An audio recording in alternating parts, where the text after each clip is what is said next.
Bienvenue dans ce tutoriel dédié aux listes d'usagers dans CrystalNet. Nous allons voir ensemble ce qu'est une liste d'usagers et comment l'utiliser pour une navigation simplifiée dans CrystalNet.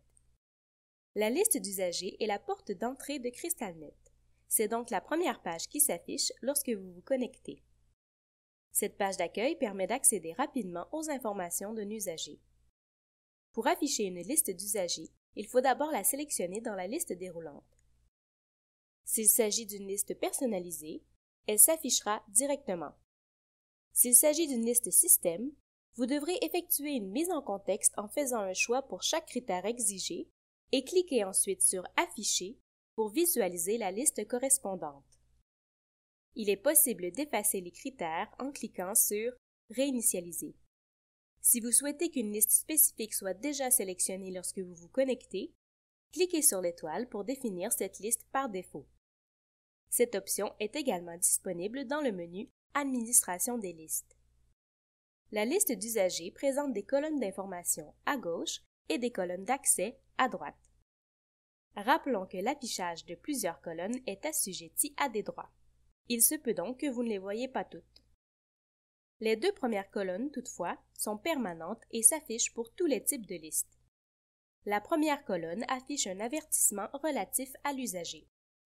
Les icônes qui s'affichent dans cette colonne peuvent indiquer si le dossier de l'usager est sous clé ou défusionné, si l'usager est décédé, s'il a été ajouté temporairement à la liste, s'il est porteur d'un agent pathogène ou si des suivis sont à faire pour cet usager.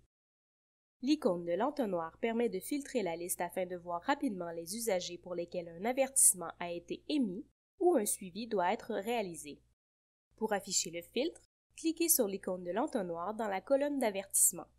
Dans la section « Affichage des avertissements », il est possible de filtrer la liste en affichant les usagers porteurs d'un agent pathogène, les usagers décédés, les dossiers sous clé, les dossiers défusionnés. Dans la section « Affichage des suivis », il est possible de filtrer la liste en affichant les suivis en retard, les suivis de la journée, les suivis dont est responsable un intervenant précis. Pour filtrer l'affichage de la liste, sélectionnez les filtres désirés puis cliquez sur « Filtrer ». Pour annuler la sélection des filtres, cliquez sur « Réinitialiser ». La deuxième colonne d'une liste d'usagers indique si l'usager est hospitalisé ou s'il a un rendez-vous. Dans les deux cas, on clique sur le chevron pour voir plus d'informations. La colonne « Commentaires » sert à saisir ou à afficher un commentaire. Ce commentaire n'a aucune valeur légale. Il peut être utilisé comme aide-mémoire, mais ne doit pas servir à la saisie de données cliniques, de prescriptions ou de notes évolutives, par exemple. Pour ajouter ou modifier un commentaire, cliquez sur l'icône de cette colonne. L'icône change de forme s'il existe un commentaire, s'il n'y en a pas, ou si l'ajout d'un commentaire est impossible. Notez que les commentaires sont liés à la liste dans laquelle ils ont été ajoutés et non à l'usager. De plus, s'il s'agit d'une liste système, les commentaires ne s'affichent que pendant la visite active de l'usager. Une autre colonne s'affiche lorsque la liste affichée est une liste personnalisée dynamique pour indiquer si l'usager est lié à un contexte ou s'il a été ajouté manuellement ou les deux. Les deux colonnes d'informations suivantes présentent, comme leur titre l'indique, le nom, le prénom, le sexe, le numéro d'assurance maladie, la date de naissance et l'âge de l'usager. Une des principales fonctions de la liste d'usagers est de donner un accès direct à plusieurs informations cliniques sur un usager. Selon vos droits, vous pouvez donc accéder au tableau de bord de l'usager, au DPE, au sommaire de l'usager qui permet de consulter les données cliniques centralisées, aux différents plateaux techniques, laboratoire, imagerie, pathologie, au sommaire des médicaments, aux tendances des résultats, au module d'accès à l'information, au dossier Santé Québec, au menu Plus, lequel donne accès à d'autres informations sur l'usager, ainsi qu'à certaines actions pouvant être posées sur l'usager selon le type de liste affichée. Notez que le menu Plus permet également d'accéder à certaines applications externes utilisées dans votre établissement et à la boîte de réception. Les colonnes Laboratoire, Imagerie et Pathologie peuvent présenter des indicateurs. L'un permet de voir à quand remonte le dernier résultat et l'autre indique s'il existe un résultat anormal ou critique parmi les résultats. L'indicateur s'affiche en gras lorsqu'il n'a pas encore été lu par l'utilisateur. Depuis la page d'accueil, il est également possible d'accéder aux diverses fonctions d'administration des listes. Ces actions vous sont expliquées plus en détail dans d'autres tutoriels. N'hésitez pas à vous y référer. La page d'accueil offre une autre fonction fort utile, la consultation rapide. Comme son nom l'indique, la fonction consultation rapide permet d'afficher rapidement un usager précis en effectuant une recherche par numéro de dossier ou d'assurance maladie.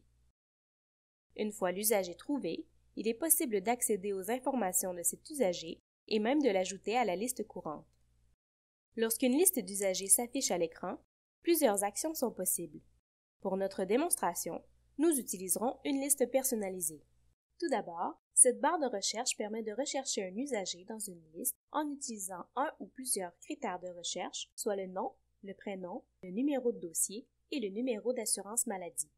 Ensuite, vous pouvez ajuster la hauteur des lignes afin de voir plus d'usagers à l'écran ou d'améliorer la lisibilité grâce aux 3 icônes de réglage de hauteur.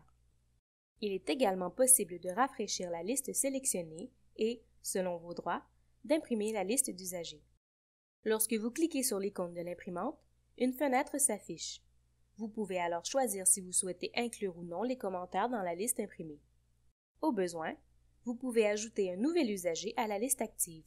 L'ajout sera temporaire s'il s'agit d'une liste système ou permanent dans le cas d'une liste personnalisée. De plus, sachez qu'il est possible de configurer les colonnes d'une liste personnalisée. Pour ce qui est du tri des usagers, plusieurs règles s'appliquent selon le type de liste. Peu importe le tri en cours, il est toujours possible de le modifier en cliquant sur les flèches de tri présentes sur les colonnes d'information. Pour restaurer le tri initial, cliquez sur « Rafraîchir ». Bien que la liste d'usagers soit désormais la page d'accueil de CrystalNet, il est toujours possible d'afficher l'ancienne page d'accueil en cliquant sur le bouton « Revenir à l'ancienne page d'accueil ». Pour revenir aux listes d'usagers, cliquez sur « Revenir à la nouvelle page d'accueil ».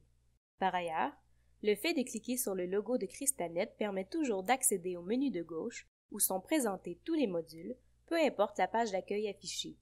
Et de ce menu, on peut rapidement revenir à la dernière page d'accueil en cliquant sur l'enveloppe qui figure au bas du menu. Comme vous le constatez, la page d'accueil de CrystalNet offre des informations toujours actualisées quant à la localisation de l'usager, diminue le temps de recherche de l'utilisateur et favorise un accès rapide à ces informations cliniques. Ceci complète le tutoriel axé sur la présentation de la liste d'usagers. N'hésitez pas à consulter notre base de connaissances pour en savoir davantage sur les diverses fonctionnalités de CrystalNet. Nous vous invitons également à visionner nos autres tutoriels, disponibles à la fois sur notre chaîne YouTube, sur notre site web et sur notre base de connaissances.